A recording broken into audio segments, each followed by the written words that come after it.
Beneath the Great Pyramid, Stone, Star, and Sound. Chapter 1. The Chamber That Breathes. There is a room inside the Great Pyramid that does not feel empty. It feels waiting. The air inside the Great Pyramid of Giza is still, but not silent. Even in silence, the stone seems to hold something, a memory perhaps, or a vibration too faint to hear unless you know how to listen. The passage narrows as you ascend. The granite walls close in, and the air grows cooler.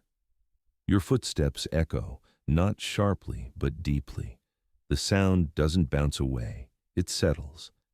You enter the king's chamber, a rectangular room, red granite, clean lines, no decoration, no hieroglyphs, no paintings, just stone.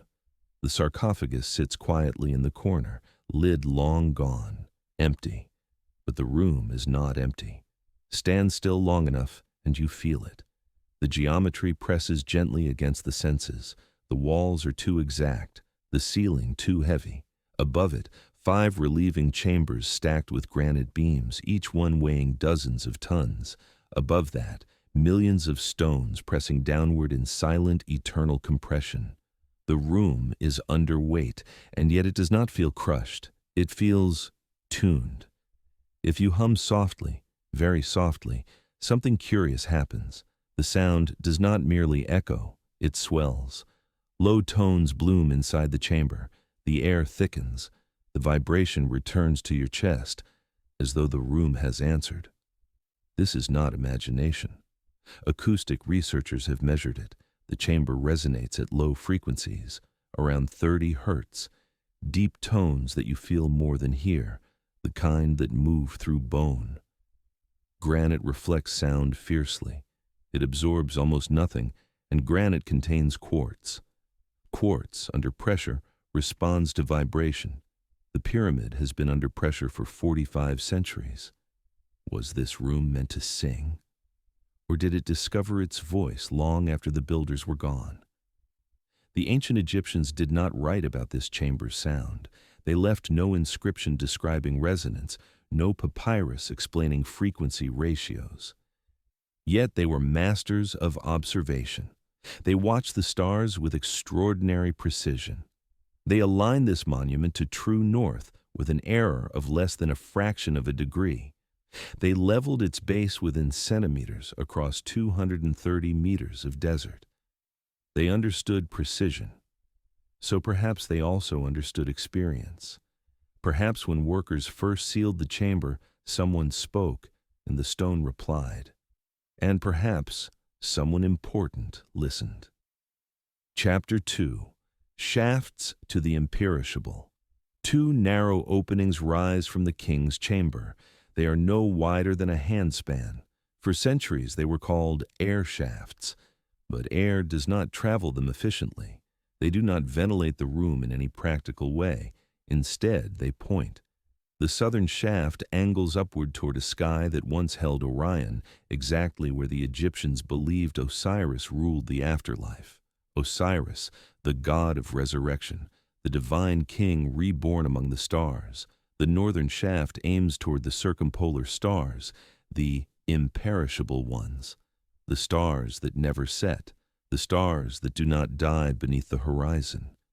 To the ancient mind, these were eternal lights, unfading, unmoving in their devotion to the night sky. A king buried in this chamber would not simply lie in darkness. His spirit would ascend through stone, through geometry, through alignment, through a pathway carved into the heart of the pyramid. In the queen's chamber, a misnamed room, for no queen was ever placed there, 2 more shafts rise, sealed at the end by small stone doors, fitted with copper handles. In the 1990s, a tiny robot crawled through one of these shafts.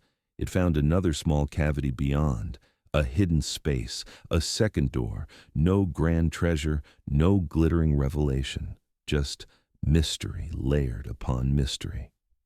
It is possible these shafts were symbolic. They may never have needed to function physically, but symbolism in ancient Egypt was never casual. Everything had purpose. Everything pointed somewhere. even silence. Chapter 3. The Path. Within the stone. From the outside, the pyramid appears solid, a mountain shaped by intention, but inside, it is threaded with passages, angled corridors, hidden chambers, spaces carved with deliberate restraint. It is not a hollow monument, it is structured tension. For centuries, the question has lingered like desert wind against its limestone face. How did they build it? 2,300,000 blocks, each placed with patient accuracy, each lifted without steel cranes, without engines, without modern leverage. The desert holds no obvious answer. Early scholars imagined a massive external ramp rising from the ground to the summit, a straight earthen slope wide enough for men to haul stone upward.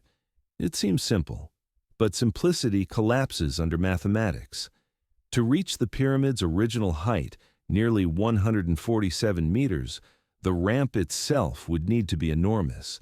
Its volume might rival the pyramid's own mass. Where is the evidence of such a structure? Where are its remains? The desert remembers weight, and yet it remembers no ramp of that scale. Others proposed a spiral ramp wrapping around the outer shell as the pyramid grew taller, a ribbon of earth circling upward. But such a ramp would obscure the corners, and the corners of the Great Pyramid are astonishingly precise. Surveyors today marvel at their alignment. Each edge meets the sky with unwavering geometry. Precision demands visibility, and visibility contradicts the spiral. In recent decades, a quieter theory emerged, one that does not shout against the desert wind, an internal ramp. Imagine the lower portion constructed with a straightforward ascending ramp. Then, as height increases, the pathway turns inward, a corridor spiraling gently within the pyramid's body, hidden from view, protected from erosion, allowing workers to raise blocks along interior channels, emerging briefly at the corners to maintain alignment. Thermal imaging scans have revealed subtle anomalies inside the structure, density variations that hint at unknown cavities, not proof, not certainty, but possibility. If the ramp was within the pyramid, then the pyramid is not simply a tomb. It is a machine of construction folded into itself, a method hidden inside its own monument. And this idea carries a strange poetry. The path upward concealed within the very form it creates, stone lifting stone, structure supporting its own ascent. Perhaps the builders did not leave us blueprints because the blueprint still exists, preserved in silence, waiting for us to read it in shadow and temperature shifts. The pyramid may not be solid. It may be layered in tension. And somewhere within those layers, men once strained against ropes, breathing dust and determination into geometry. Chapter 4. The geometry of intention numbers live quietly in the Great Pyramid. They do not announce themselves. They do not glow in inscriptions. But they are there. The base stretches approximately 230 meters on each side. The original height rose to nearly 147 meters, the slope angle about 51 degrees. It is an elegant proportion. If one takes the perimeter of the base and divides it by twice the height, the result approaches a familiar constant, pi, 3.14, the relationship between a circle's circumference and its diameter. Was this intentional? Some insist it must be. That such precision cannot be accidental, that the ancient Egyptians encoded universal mathematics into stone. But the truth may be more subtle. To build a stable pyramid, one must choose a practical slope, steep enough to rise, shallow enough to endure. That slope naturally creates proportional relationships. Geometry is not mystical. It is obedient. And yet, obedience to geometry produces beauty. The golden ratio has also been whispered into the pyramid's dimensions. 1.618, a number found in spirals of shells and branching trees. Again, close, not exact, suggestive but not definitive. Perhaps the ancient architects did not chase cosmic constants. Perhaps they chased balance. They were extraordinary surveyors. They understood right angles, measured with plumb lines and stars. They could find true north by observing circumpolar stars aligning in the night sky. The pyramid deviates from true north by only a fraction of a degree. This is not mysticism. This is discipline. They leveled the base using water trenches, a technique so simple it feels modern. Water seeks level. Stone follows water. 230 meters of foundation flattened within centimeters, precision without computers, alignment without satellites. A monument fixed to the cardinal directions, as though anchoring earth to sky. When you stand at its base, you do not feel numbers pressing upon you. You feel order. And perhaps that was the true intention. Perhaps it communicated. And inevitably, the modern myth appears. UFO sightings over Giza. Strange lights hovering above ancient monuments across the world. The suggestion that such precision required knowledge not native to this planet. It is a seductive idea. Yet the evidence remains grounded in earth, copper chisels, dolerite hammerstones, worker villages, quarry marks bearing the names of labor crews, men who proudly called themselves friends of Khufu, not visitors from the sky, builders from the Nile. And yet, when you stand alone in the grand gallery, when your whisper returns to you fuller than it left, when the air feels shaped rather than empty, it becomes easier to understand why myth clings to these stones. The gallery feels like preparation, like ascent, like something once moved through it that was heavier than stone and lighter than breath. Chapter 6: The Weight Above and the Silence Beyond. Above the king's chamber, hidden from ordinary view, are 5 narrow spaces stacked one upon another. They are called relieving chambers. They were not meant to be seen. Their purpose is structural, practical, almost humble. The granite ceiling of the king's chamber lies beneath millions of tons of stone. Without protection, that immense weight would have crushed the sacred room long ago. So the architects created layers. Massive granite beams, some weighing up to 70 tons, were placed above the chamber. The spaces between them allow pressure to disperse, to flow outward rather than downward. It is quiet engineering, invisible genius. And yet, whenever hidden rooms are discovered, imagination awakens. When early explorers first entered these chambers, they found red quarry marks painted by ancient workers, including the name of Khufu, proof of authorship. Human handwriting inside a monument often claimed to be beyond humanity. Still, whispers persisted. If there are hidden chambers above the king, what else might be concealed? In 2017, scientists scanning the pyramid with muon detectors revealed something unexpected, a vast empty space above the grand gallery. A cavity stretching more than 30 meters. It is known simply as the Big Void. Its purpose remains unknown. Perhaps it reduces structural stress. Perhaps it is an unfinished corridor. Perhaps it is a design solution we do not yet understand. But mystery invites myth. Some imagine lost archives sealed within stone.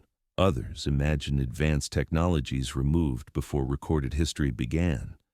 And of course, there are those who look upward and see extraterrestrial intervention in every unexplained space. Yet the evidence remains grounded. Copper tools, worker villages, quarry marks, organized labor. The weight above the king's chamber is real. The physics are real. The silence is real. The mystery, however, is human. It is difficult to accept that people living 4,500 years ago could design something so enduring, so exact, so quietly intelligent. But perhaps the most extraordinary truth is this. The pyramid does not require alien hands to inspire awe. It requires only belief discipline, and a civilization willing to align stone with eternity.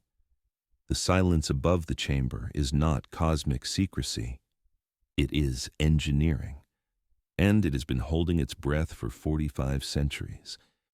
Chapter 7. The Stone that remembers night falls differently on the Giza Plateau. The desert cools, the wind softens, the sky, unburdened by city light, opens wide and ancient above the limestone horizon. The Great Pyramid of Giza does not glow. It does not shimmer with secrets.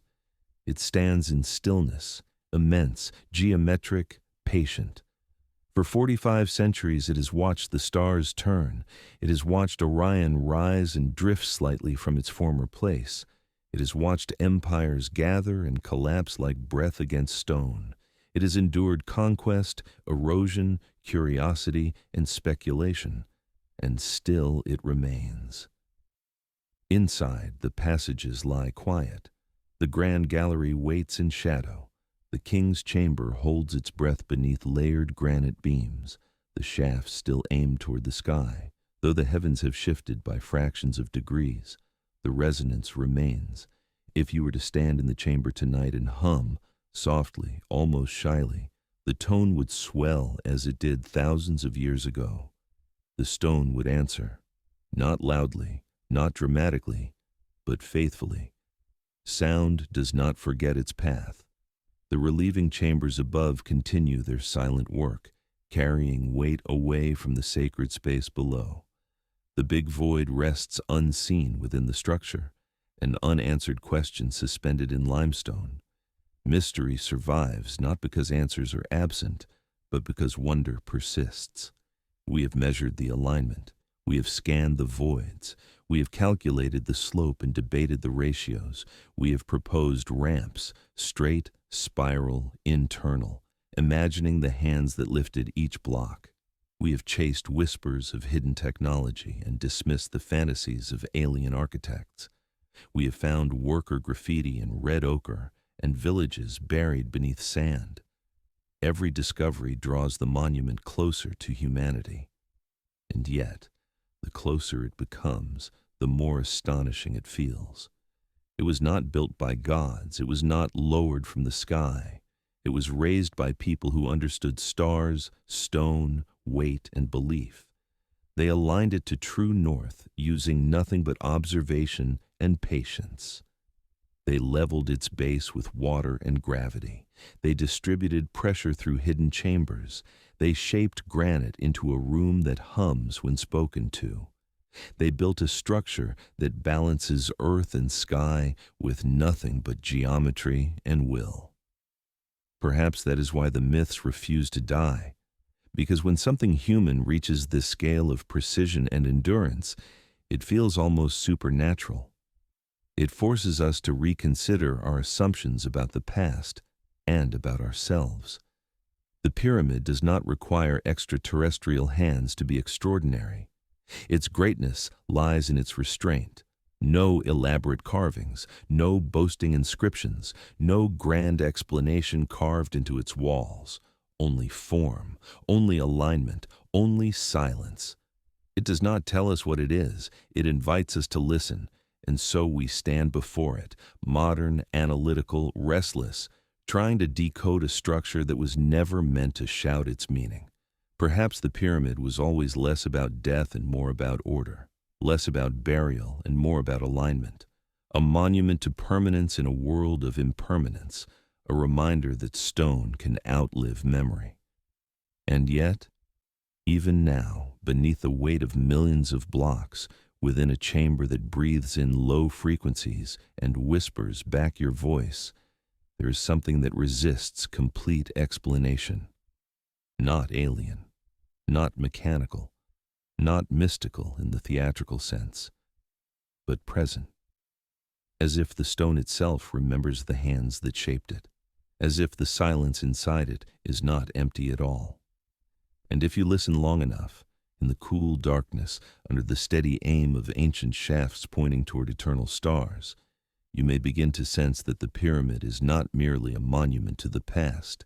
It is a question, and it is still waiting for someone to answer it.